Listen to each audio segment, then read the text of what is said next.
Hi everyone, in front of me I've got Black Shark Pad SE, and let me share with you how to update the apps on this device.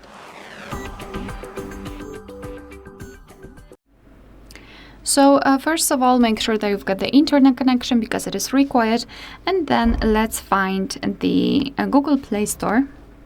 So let me find it first of all. Oh, here we are. Just tap on the Play Store. You will be able to follow my steps if you've got your Google account added to the device. If not, you can check how to do it using our tutorial of how to add or remove a Google account in this specific model. Alright, so now let's tap on the circle in the right upper corner, which is your account, and then go to Manage Apps and Device.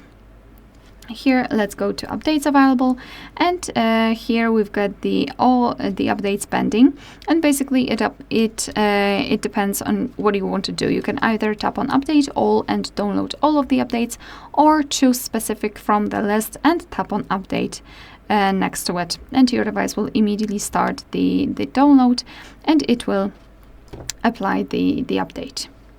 Alright, so that will be all. Thank you so much for watching. Please hit the subscribe button and leave the thumbs up.